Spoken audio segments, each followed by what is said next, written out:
2022. My name is Tengus and I'll be moderating today's debate session. For the panel of the judges, we have Jan Lavanda from the Asian Development Bank and Thomas Crehan from the United States Agency of International Development, and Mr. Ogonbayu from the NFT and Block, who's an NFT and blockchain analyst working at Kintsugi Bit. Yeah, that's about it, I guess. So, proposition first speaker, please head to the center and give your speech. Yes. Good morning, honorable judges and fellow debaters. We're gathered here to debate on a topic that needs an immediate action.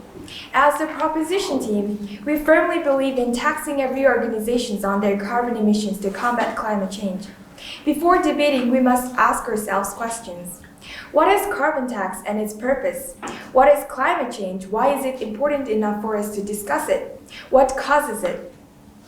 I, as the first speaker, will define the keywords that occur in carbon taxation and present our main points of our team to support our stand. Our second speaker, Hoshang will continue to present our additional points and give further explanation and provide examples of how carbon taxation is administered around the world.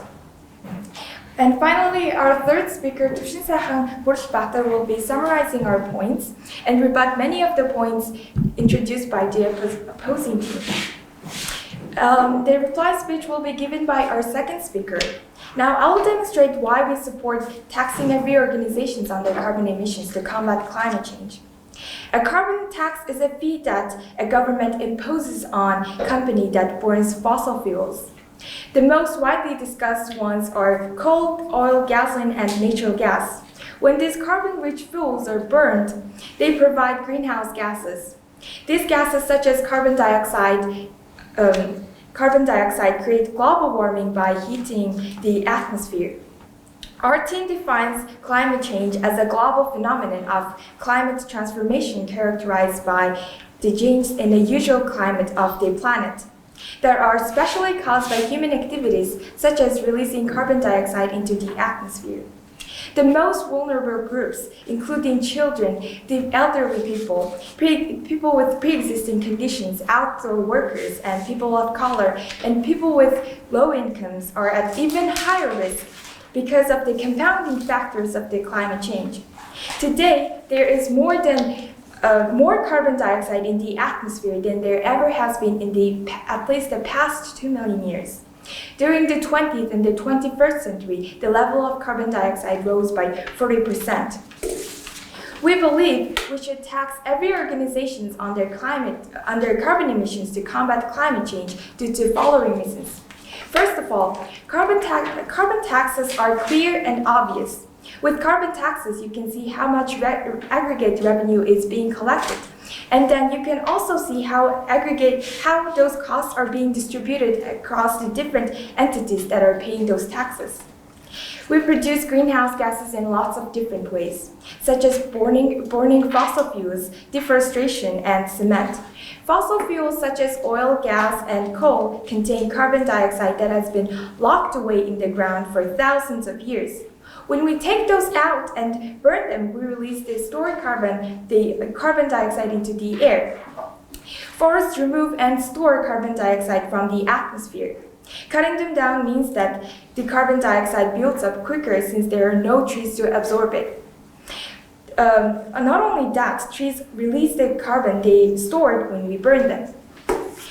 Cement.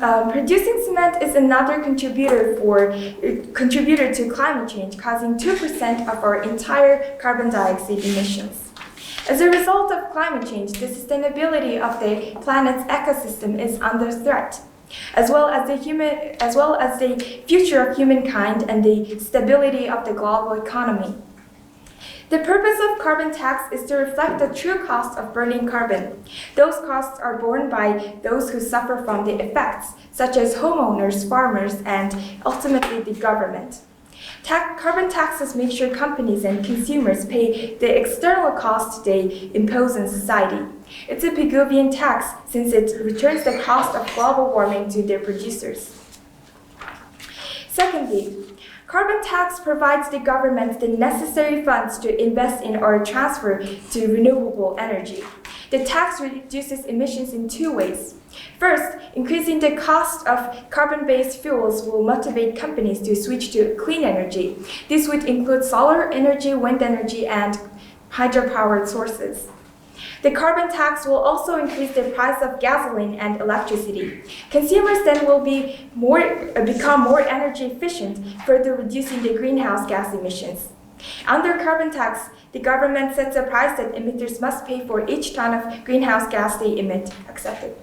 But you said that higher fuel prices is going to push people towards more cleaner energy. However, with higher prices, wouldn't poor people actually suffer more?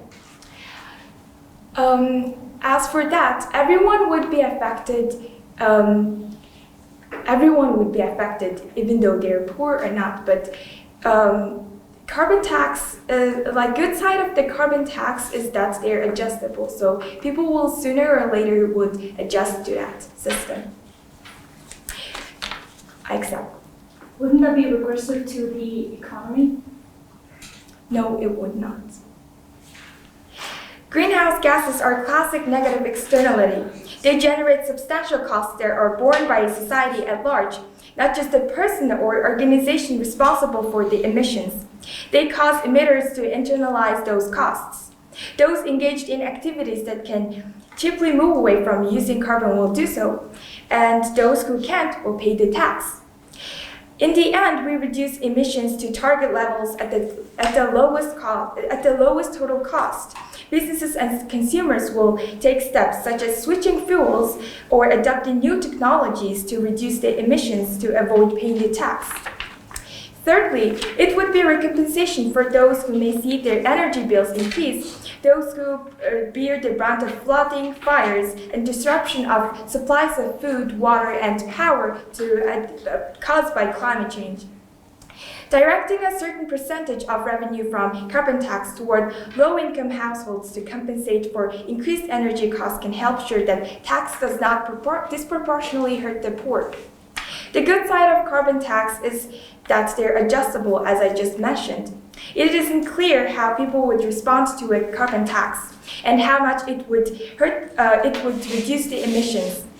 A carbon tax would be dynamically adjusted over time as the new information comes in. The total cost could be raised if emissions need to be reduced further, for example. It's harder to make those adjustments to other sort of policies. Our second speaker will give further information on my second and third points, and she will also be introducing our fifth point, the last point. It boosts economic growth by substantially increasing their revenue by creating more job opportunities. Thank you.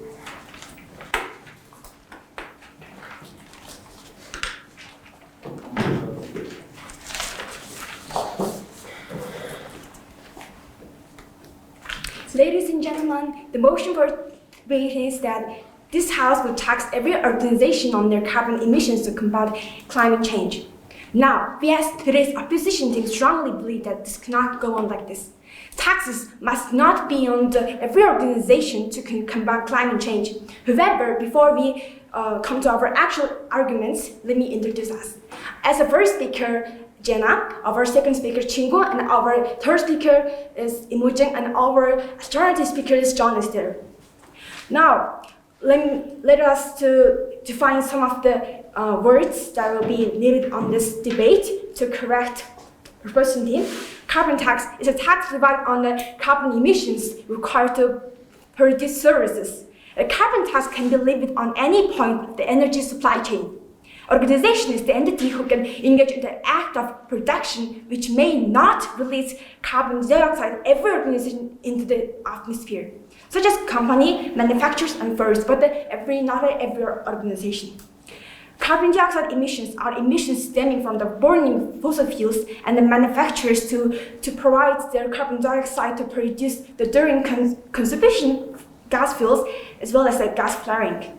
Now we will introduce our arguments. Our first argument is levying taxes on carbon emissions is damaging with a certain aspect and create inequality. To proposition team speaker 1 said that it will be not regressive, meaning the cost of taxes, this proportionally falls on the lower income people, meaning it hurts poorer people than rich people. This can create social inequality and cause the societal harm to the country.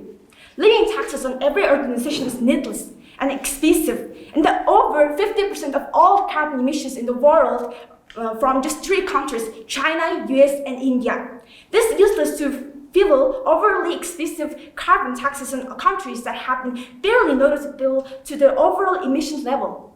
Our second argument is carbon taxes are ineffective of the combating climate change. Reasons being started with it's often too very hard to say exactly how much carbon is released, who and how. You know why? It is difficult to measure carbon emissions accurately, so tax is hard to measure. Carbon emissions come from the agriculture activities, livestock, and waste management, and other activities just the manufacturing. Tracking these activities at the difficult and having consuming are the near impossible. The amount of carbon released is also difficult to monitor constantly and may even lead to inconsistent measurement. Fear may also use it to lead to inconsistent measurements to their advantage to downplaying or severely understanding their carbon harmful footprint on the reports. This means that easy to avoid in tax. Over these reasons being to continue, carbon taxes only affect carbon dioxide emissions and not the other carbon compounds such as methane. This even of the taxes means it doesn't take into account other more harmful sources of climate change. Other carbon compounds, such as methane, will have later more potential to the atmosphere. This means that carbon tax is long ineffective and must often be combined with the other measures. You know why? Why is so many countries implementing carbon tax if it's so inefficient? To pointing that other countries believe that this is not to continue to put every organization to combat climate change. But if we're looking at the cases to our second speaker will be part of this conversation. The third argument is levying carbon taxes every organization is hard and nearly impossible to set on in the first place. It is highly difficult to effectively implement carbon emission taxes because it's politically, economically challenging, especially if it's not every organization. It's unrealistic. Businesses need to adjust their opportunities with the new costs, and it may cause widespread economic dispersion, especially if it is all the sectors of the economy, including essential services. Such a tax on every organization in the sector will erase the cost of the most critical reasons that there is. They use the balanced economy, isn't it that? The immediate effect is to cope the higher costs, and the organization will cut back on their salaries and even implies creating unemployment. Small businesses will be affected more than larger businesses. Output may disrupt health and creating economic chaos. This certain carbon taxes in certain countries harmful to the people's livelihoods, such as requires medical calculation, time and effort to implement, isn't it? Countries still need around the political opposition to pass such as tax levy, and which can take much time, and it is impossible. It is unrealistic to believe that bill and tax every organization in the other countries will this pass smoothly because it's guaranteed to have a significant push back from businesses and stakeholders. Go on. Last argument is that we provide the other more effective methods of the combating climate change should instead of implement in tax. To a certain extent, not in every organization is just throwing out methods. Starting with the government investing into renewable energy. Instead of indirectly trying to influence the carbon emissions of the organizations, either by the incentives in them to move towards renewable energy or organizations, either by incentives to be the government should be put its efforts to renewable energy, trying to submit renewable energy sector. Lack of investment in renewable energy by the government is one of the reasons organizations use the fossil fuels in the first place. The government can make it cheaper and thus the more attractive to organizations to use renewable energy rather than fossil fuels. PY. Efforts attract organizations to use renewable energy than electric energy to wind and solar other than capsa. Our second method of the things is carbon trade. Quotes and the amount of carbon emissions allowed, tradable emission permits. This method will be put limit on the amount of emissions to allow the release the organizations. With the taxes, some large manufacturers may still carry on their organizations their carbon footprint, so let's limit those large companies to force to comply. Emissions permits are restrictive and parity to the new firms to release carbon in the area as well.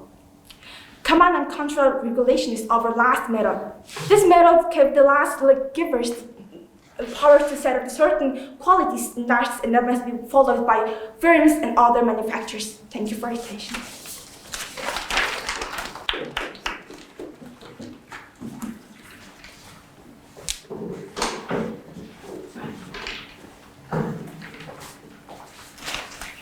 Barack Obama once said, "We're the first generation to feel the impact of climate change and the last generation that can do something about it."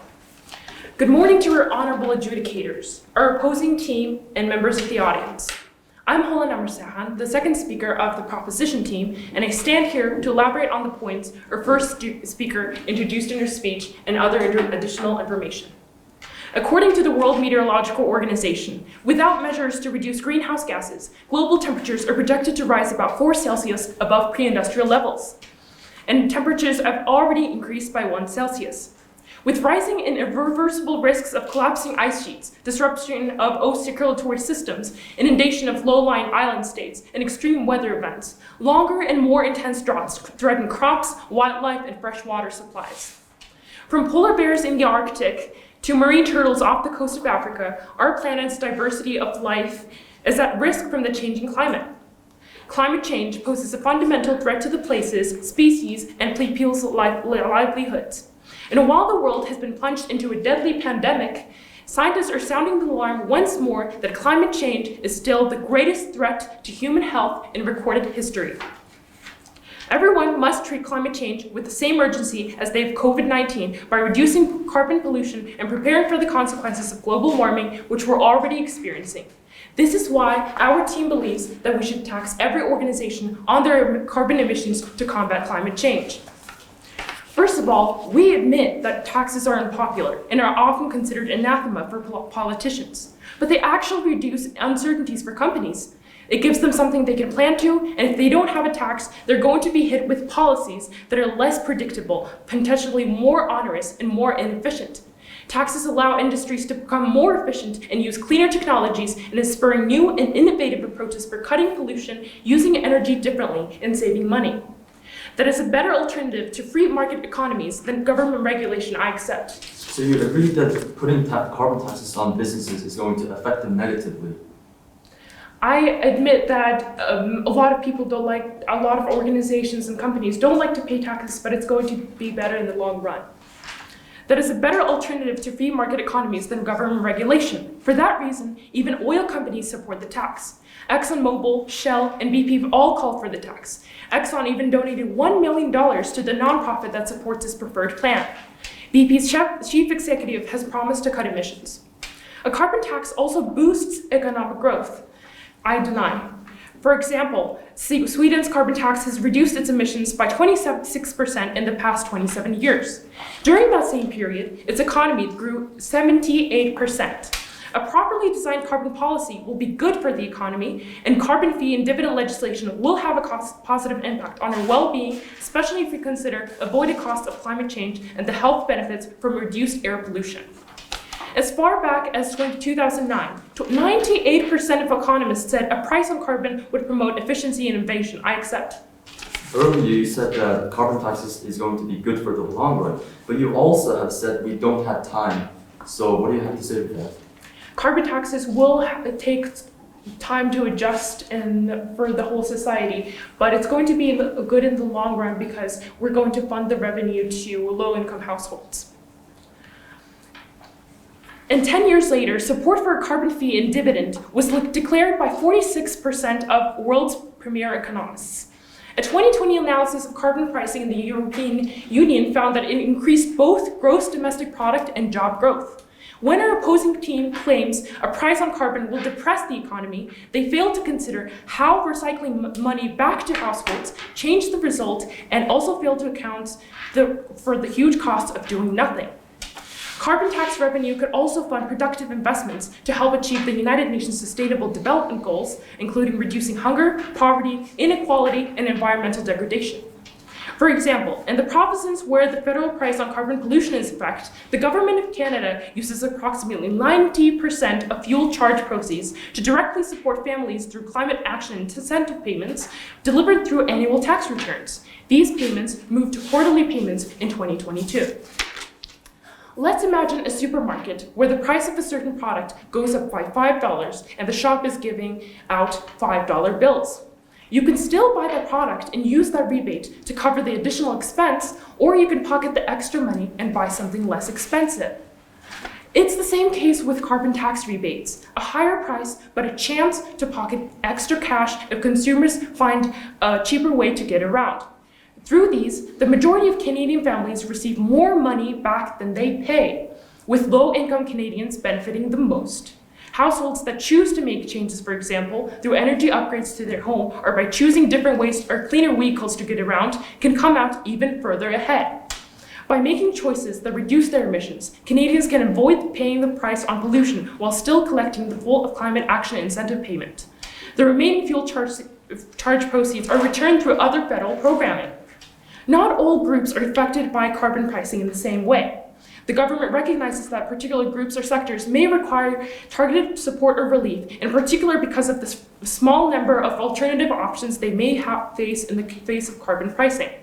Under the federal system, relief is provided for farmers, fishers, residents of rural and small communities, users of aviation fuel in the territories, greenhouse operators, and power plants that generate electricity for remote communities.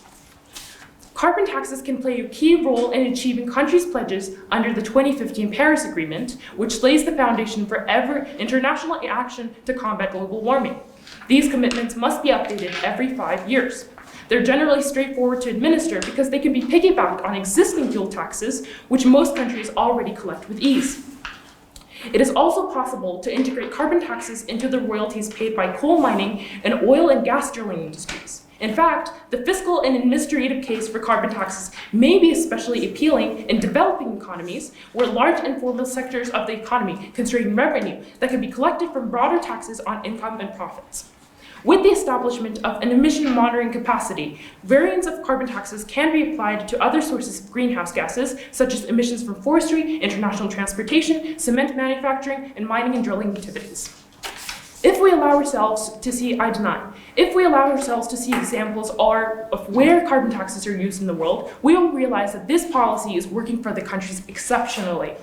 The World Bank reports that 40 countries and 20 municipalities use either carbon taxes or carbon emissions trading. That covers 13% of annual global greenhouse gas emissions. The World Bank adds that there are a total of 88 countries who intend to use a carbon tax to meet their Paris Agreement goals. This represents 56% of global emissions. In addition, there are 51 regional and local initiatives. In 2013, Britain imposed a $25 tax per metric ton of CO2. As a result, utilities switched from coal to natural gas. Greenhouse gas emissions fell to their lowest level since 1890.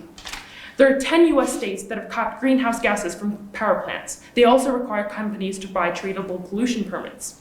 Our third speaker will elaborate more on the examples of Mongolia and other countries, and thank you for your time and attention.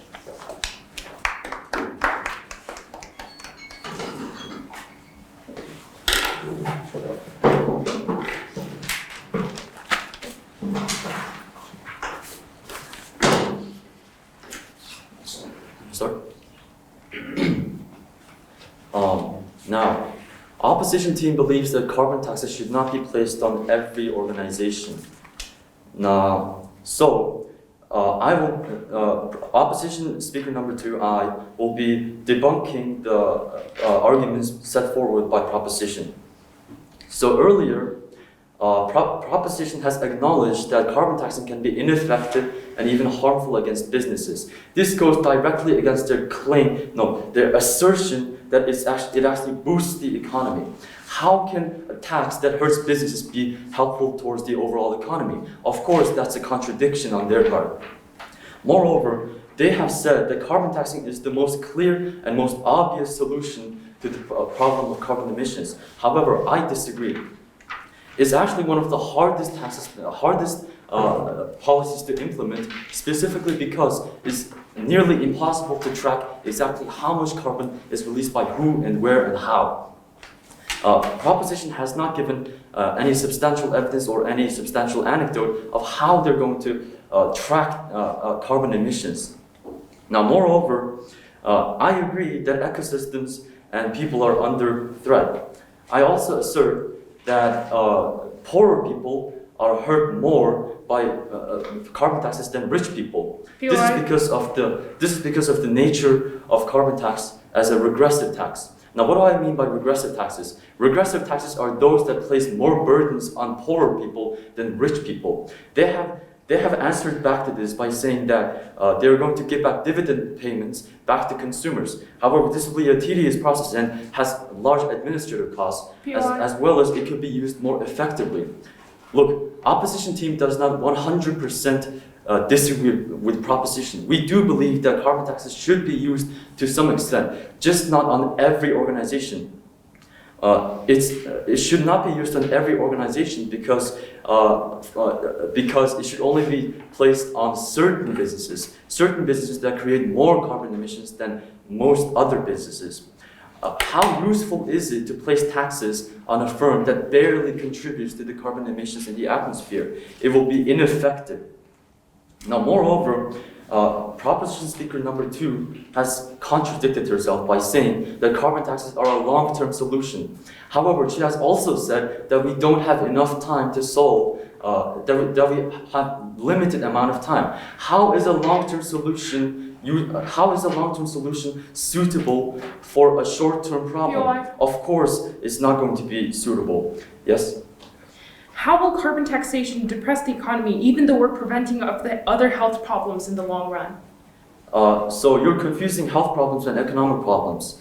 So of course it's going to have health problems, I agree. However, economically speaking, carbon taxes are harmful because of their regressive nature, as I stated earlier. They hurt poor people, creating inequality within the economy. Now, moving on, they claimed that carbon taxes create jobs and boost economies, quote unquote. No, this is obviously false. People have less money because they have to spend more on fuel. This is obviously bad for the economy. And moreover, costs are increased for businesses, meaning businesses are going to have less output. And also, if they have less profit, they're going to obviously lay off employees, creating unemployment. Now, moving on, yes? What bad sides would carbon taxation have if we direct their revenue to low-income households? If we direct tax revenue from carbon, well, I believe that carbon taxes are regressive. So the nature of regressive taxes, it falls proportionally. The amount, the fact that it's put on every organization is that every companies are going to have more costs. So when they have more costs, they're going to have to decrease their salaries. So poor people are going to have lower income, and you will have to account for that as well, placing more administrative burden. Now, moving on. Proposition speaker number 2 has said that a lot of countries have put carbon taxes. However, that is simply not true. A lot of countries have not put carbon taxes on every sector of their economies. The EU, for example, about 20 or so countries do have carbon taxes. However, it's only on certain sectors of the economy, not on every organization. And on to my next point, which is that carbon taxes do not take into account other carbon compounds, such as methane. Scientifically speaking, methane has a higher warming potential than carbon dioxide, meaning that it's more harmful to the atmosphere than CO2. Carbon taxing does not take into account methane. What does proposition have to say against that, I wonder? And they brought on this example of Sweden. Sweden decreasing their emissions by over 20% while putting high carbon taxes. Sweden obviously doesn't have a manufacturing economy. The same case can't be said for China, for example. The overall economic structure of China is that they're heavily reliant on manufacturing and manufacturing sectors. If we place the same amount of tax on China, like Sweden, then it's going to be catastrophic in the short run, economically, and politically, and socially speaking. It will create a social disunity. So I say that their example, their evidence, is insufficient and unfit for the context here. Now, they have said that we need targeted carbon taxing, which is going against their own motto that it should be placed on every organization. We believe, team opposition believes that only big businesses, the businesses that have higher carbon emissions than most other businesses, should have carbon taxing. Because it's useless to put carbon taxing on tiny little firms that barely contributes to CO2. Companies such as Amazon, Apple, and other Chinese manufacturers, just 100 companies provide 71% of the carbon emissions in the atmosphere. Why not target those 100 those 100 companies instead of every organization? Is needless and excessive. Now, on to my other argument. My other argument is that carbon taxing on every organization is impossible to set up because of both economic problems and political problems. Imagine, for example, China suddenly Xi Jinping suddenly tries to set a carbon tax, even though their economy is mostly based on manufacturing. Obviously, that will not work. That will not work because of political opposition and economic challenges. In certain countries, it's impossible to set up. So I say that the other team is delusional to believe that carbon taxes can be set on every organization. They're unrealistic, delusional, and overall, they do not have a good enough answer to the problem of carbon emissions. Thank you for paying attention.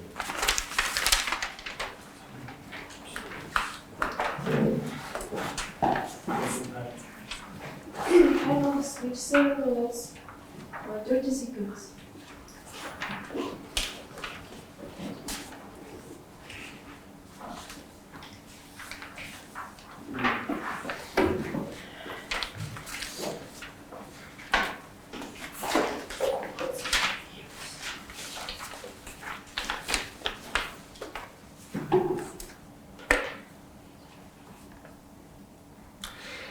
Good morning to our honorable judges and to our opposing team. My name is Sant and I am the first speaker of the proposition team. I stand here to summarize our points and offer rebuttal to the opposing team. Today, we are living in a truly unprecedented time. A global climate crisis is at large. Each time we turn on the TV, we watch the news, we hear about how every year is the hottest year on record. How every year glaciers are melting at an increasingly higher rate and forest fires, hurricanes are becoming ever stronger. It's also an economic crisis and humanitarian crisis as well. Climate change could force more than 120 million more people into poverty and would deal a damage worth of $23 trillion to the world economy by 2050. If unprecedented changes are not made soon, there will be irreversible damage to the planet. The climate crisis is worsening inequality, not carbon taxes, as those who are economically vulnerable are devastated by climate-fueled hurricanes, floods, and fires. Rising temperatures are exacerbating pre-existing disparities in access to clean water and air and affordable food.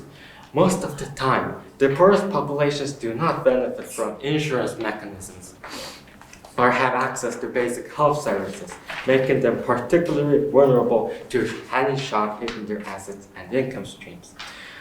The very same people the opposition is so concerned about. Therefore, we, the proposition team, support the motion for tax organizations based on their carbon emissions, which will reduce CO2 emissions in two primary ways. There is nothing extreme with this idea. Prominent economists across the political spectrum have supported this idea, and more than 40 governments around the world have implemented it already. First, we can funnel the revenues generated by carbon tax into our goal of completely moving away from fossil fuels. There will be greater possibilities of things we can achieve by investing in renewable energy sector, such as wind turbines, solar power, hydropower, and perhaps even nuclear power, which is also an opportunity we can utilize on.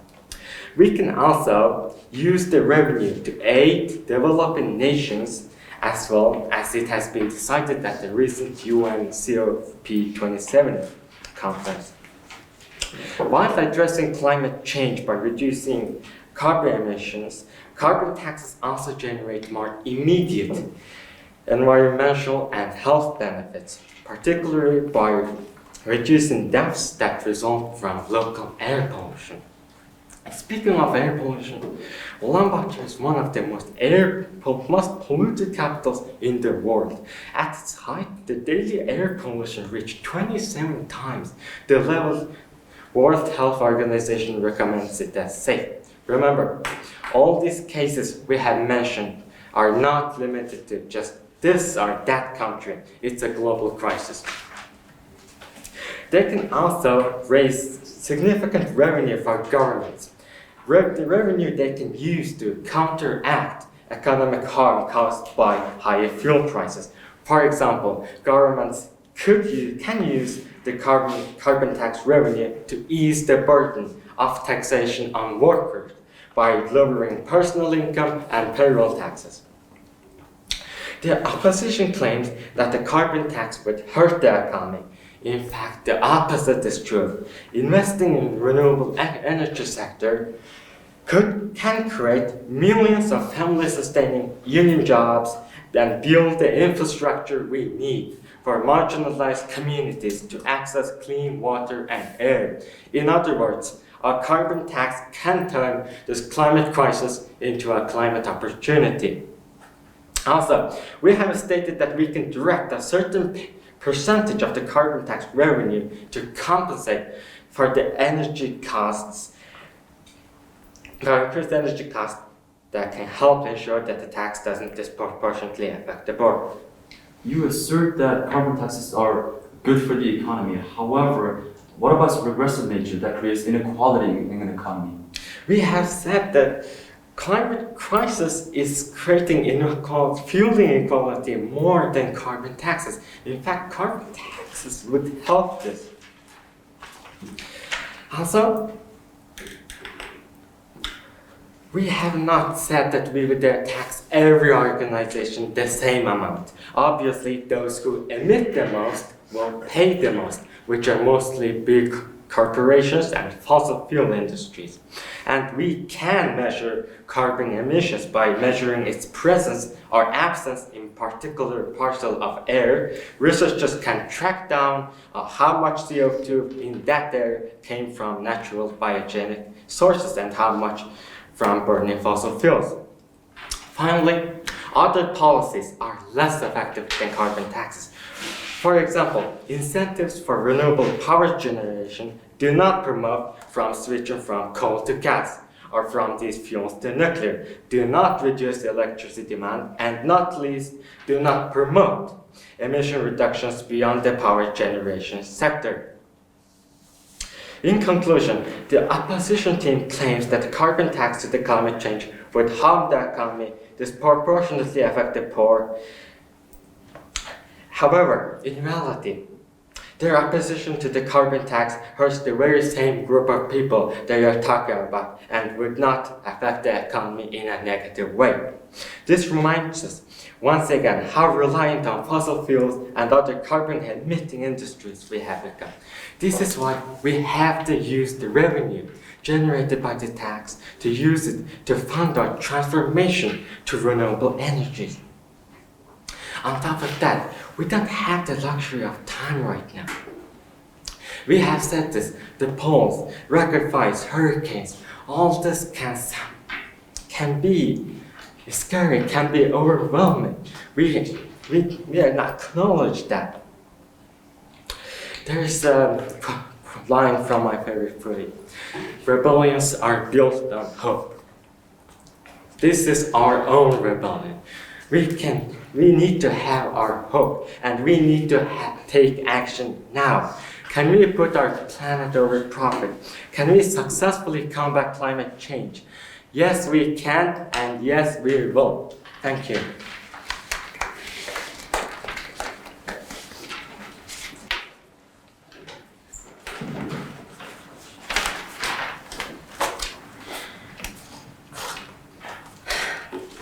Good day to you all. I, as the opposing team, would like to claim this House will be not taxing every organization on their carbon emission to combat climate change. A carbon tax on fossil fuel is often regressive in its impacts, hurting poorer people more than the rich. The fossil fuels, more expensive it is, it imposes a harsher burden to those with low income. Think about the poor. What will happen? They will not have anything to eat. Think about that. You have companies that actually been affected by this. These cause small companies to lose ambition, cause job loss. What will happen to this? This will cause the whole distribution to roots of any problem. If we won't fast change, this is not our way of fighting carbon emission. Since most people and companies were not happy in British Columbia to enforce carbon tax, since it took them mass enroll to wholly do this as 8 years. Think about this. As you all claim that we need fast change, this is not fast. 8 years, this is not fast. No. Even if points are settled, what about the ill feelings towards the project starts to settle? Think about our country. What is happening? The coal and the mining and the distribution that the big government, everything is caused by us. We are children. We are affected by this. This is not fast. 8 years is not fast. Even for British Columbia, even a faster developing country, this is not fast. Okay? And wind energy causes more damage to the environment, as the proposition first had claimed. And the regression is higher since the countries that are under every organization is putting. Many countries imply since they don't have economical problems, what about the other countries with issues? What about them? They have more realistic problems in their hand. We have to take this as action and realism. We have to understand this. Since carbon tax only affects carbon dioxide emissions, what about the other carbon emitters? How is that helping us? This is only emitting 1% of 100% as the carbon emissions. Excuse me. We can't even measure the carbon emitters. We can't even. To even measure that, we need at least years. This is not short time, however. Sorry, no. As the proposition third member has said, it is in fact a global matter. Yes, that's true. Yet they are tunnel vision, no views at all. As you said, this is a global matter. Yes, that's true. Thank you. Think of the countries can't even have a stable life. What about them? We have to understand this. Sorry, no. The first proposition first had claimed that the title that this house will tax every organization. You all claim this. This is our even topic. This is our topic. No. We don't have the luxury. That's true. That's true at all. That's why we need more graspable, realistic measurements to be taken in this world. Yes, we can change this, but not like this. We have to change this now, fast, as we all claimed. Thank you.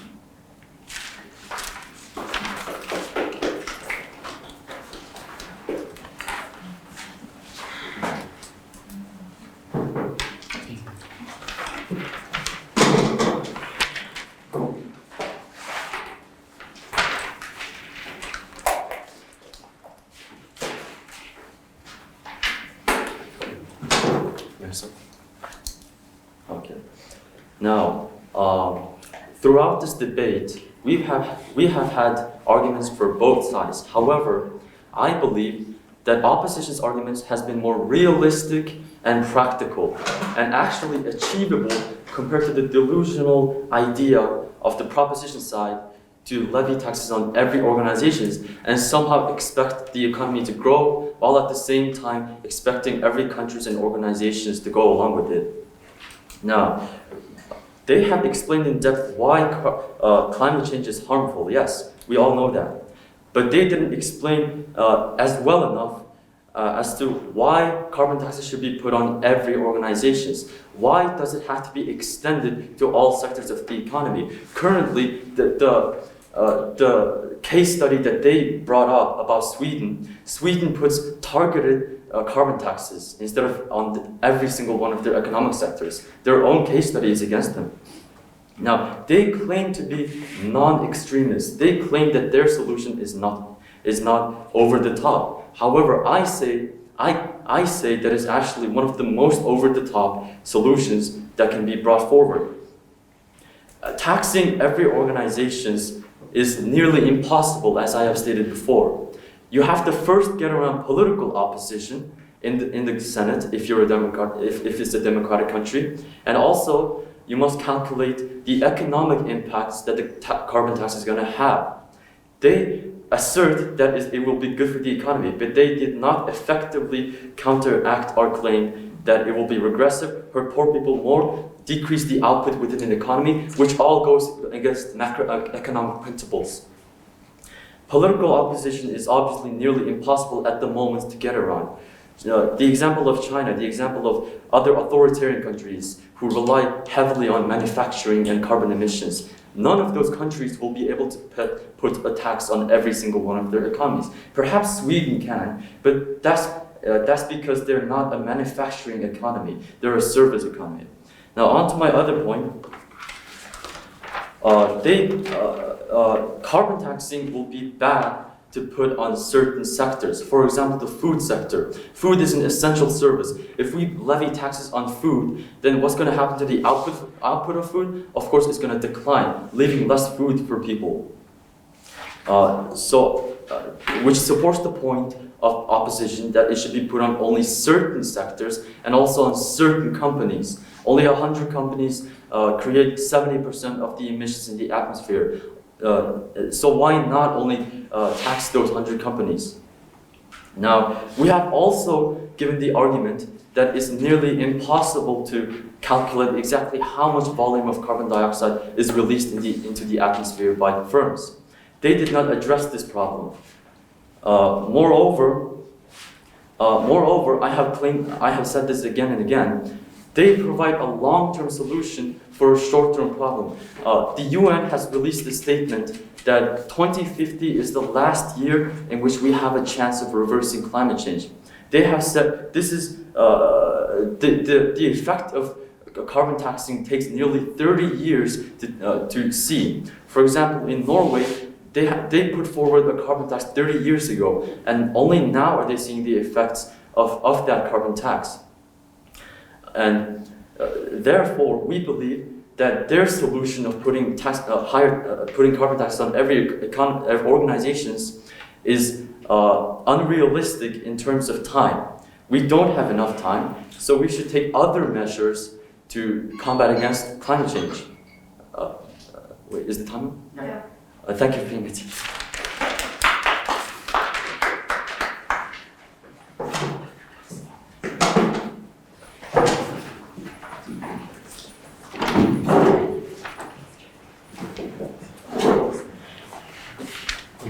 Hello again to our honorable adjudicators and members of the opposition team. I stand here to conclude today's debate and introduce some main clashes that went on today. The opposition side has tried to explain why carbon taxation should not be implemented, but they haven't provided us with sufficient reasons why they believe other alternatives are better. In contrast, this House provided substantial evidence as to why carbon taxation has been effective in countries that have already imposed it. With the exhaustion of fossil fuel resources looming on the horizon, it is crucial that we develop a coherent strategy to transition away from carbon-based energy sources. We make the case that the government should utilize a carbon tax to mobilize new technology markets in an effort to respond to the developing energy crisis. The government must support these emerging industries if they are to play a central role in the creation of new wealth-generating, environmentally responsible economies. A carbon tax, more so than other alternatives, presents the best alignment of technology, capital, and policy to directly respond to the approaching energy and environmental crisis. And we believe we've won this debate because we've demonstrated the benefits and many types of advantages that carbon taxes have over other alternatives. What does the opposition team propose instead of carbon taxes? We've never stated we'll tax every organization in the same amount, did we? They've relied too much on assumptions, and we've relied on facts. They've defined carbon taxes as regressive, but we've already demonstrated that it can be beneficial, especially for low-income households. Where are your facts supporting other alternatives? They put emphasis on the melodrama, but where are your evidence? No one wants to pay more taxes, but the reality is this tax can be implemented and result in no extra tax revenue being raised. It just shifts where taxes are being pulled from and encourages the shift to low-carbon energy that will save us so much. I would like to thank the judges and our opposing team for their participation and valuable contributions. As we conclude this debate, we'd like to restate our belief. This House would tax every organization on their carbon emissions to combat climate change. Thank you for your time and attention today.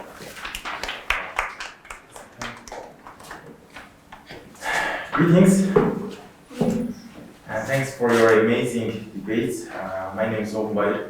I have been debating for 9 years, and I'm three times champion in Mongolian parliamentary debate. And in my experience, and I love to see the styles, and you have rhetoric or not, and and also I have a question from the proposition team. How long have you been debating? And the second question is, do you know the 3 principles for debate? I've been debating since in 8th grade. They just started debating this year. And the main principles is that I feel like the judging should go on content and style, but in terms of the principles, can you elaborate more on that? Well, there's the 3 golden principles. Is that first is learn from each other, and second is your informations should be based on resources, but finally the most important thing is to respect. But in my opinion, the proposition team just weaponized the point of information, and you just ask it more than 10 times during your opponent's speeches. And I don't love that your styles like that. And if you have any questions, you can ask during your speech, right? And your opponent's speakers say that we don't have any time to take your point of information. Right? And the next thing is I have given a full point, like 100 out of 100 to the first member of the proposition member. The reason is your speech was very well structured, and you have just made the arguments and the cases very well. And also, I would love to say big comments, which is you were very amazing for the third member of the opposition, and your vocal variety was very amazing. Your voices like tends to take our attentions from the audience, and I loved your vocal variety, right? And I want to suggest you that you should challenge yourself to the Toastmasters. In the Toastmasters is like international speech, and I've just observed that you have the really rare rhetorical skill, which is like voice, and also you're the one I loved your opinions, and I just give you the very high score of 90 out of 100. And yeah, and our next judge, Tom, will tell about the contents. So I won't tell my final decision. That's all. Again, as I said, we'll make general comments now, and then we'll give the points at the end. First of all, you were all amazing. You obviously prepared. You did put a lot of work into this. And I really admire all of you for the courage it takes to get in front of people. And you did it in a foreign language. So just absolutely amazing. A few hints. Kind of harking back to what Tom said, occasionally you should cite your sources, right? When you get to graduate school, which I'm sure you all will because you're obviously smart, you have to, it's called a citation, right? You cite your sources. Now, sometimes, occasionally, one or two of you did. Sometimes it was general. If something is common knowledge, you don't need to cite that. But there are a lot of statements that you make that that do require, like, where did you get that information? So if you can preface it with, according to a 2019 World Bank report, or something like that, it gives you a lot more credibility, and it keeps the judges from kind of saying, well, I don't know if that's true. You don't have to cite everything. You will in grad school, but you don't in a debate. But it's good to cite things occasionally to remind the audience that you're getting this information and that it's factual. So that's one. You obviously prepare very, very well. There are certain dangers in reading. It's great that it gives you structure and you get all the points in that you want to get, but you have to be careful that, one, when we read, we tend to read quickly. We're trying to get the words off the page and out to the audience, and all of us can tend to speak too fast when we're reading. And also, when we're reading, some people are better, I'm saying talking in general, at reading in such a way that you're emphasizing the correct words, that you're pausing when you should pause in order to make your point, rather than, again, just getting the words off the page. So being prepared is good, but reading can have its downfalls. A third, and I think last point that I'd like to make, but I'll check my notes again, is you're obviously very organized, but sometimes how you organized your arguments was not apparent to the audience. You may have in your notes, main point, supporting fact 1, supporting fact 2. But sometimes I lost it. Where are we in the argument, And sometimes it's a good idea to outline and even give your outline, In my argument today, in my discussion today, I will make 2 points. I will talk about the regressive nature of the carbon tax and the externalities of pollution, right? And then you say, the regressive nature of the carbon tax is, right? So that the audience can keep up as to where you are in your discussion. Does that make that being clear? Okay, good. Let me just check real quick. Great. But yeah, that's all I have to say. You guys were fantastic. Really, really wonderful. You should be very proud of yourselves. Good morning, everyone. And thank you for your great preparation and also the passion you showed. But the passion showed in to different extent. But anyway, they were passion. I noticed. Both teams have advantages and disadvantages, and so the proposition team especially had very good coverage of the topic, and that content was really with details and supporting arguments, and that was good. And the opposition team had some internalization of the information that was really good and backed up. And also the second speaker actually brought a lot of contribution to the team work, because he addressed the questions asked by other team during the presentation, or there were some places where the proposition team somehow not given not complete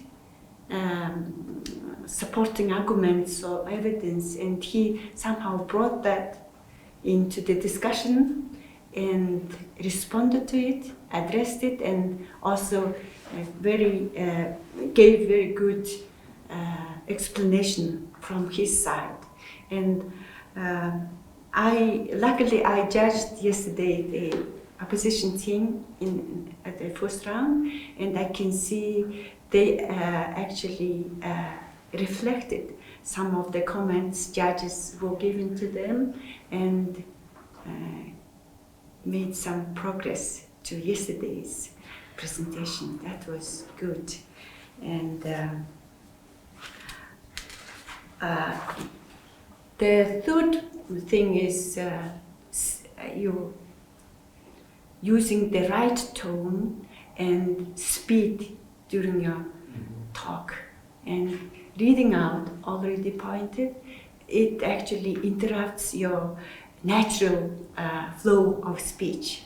And you really eager to read out all the points you made, but not really giving attention to the audience, how actually they are following you, and whether they are getting the main points you are making. And that was a little bit weak areas in both teams, but especially the proposition team have to pay attention in the future. That's all. Thank you. That's great job, and congratulations on this.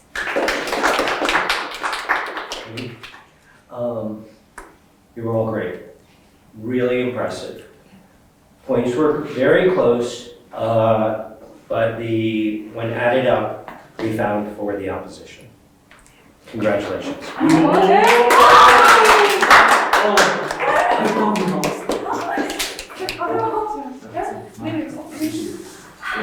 You guys are really good though. You guys are great.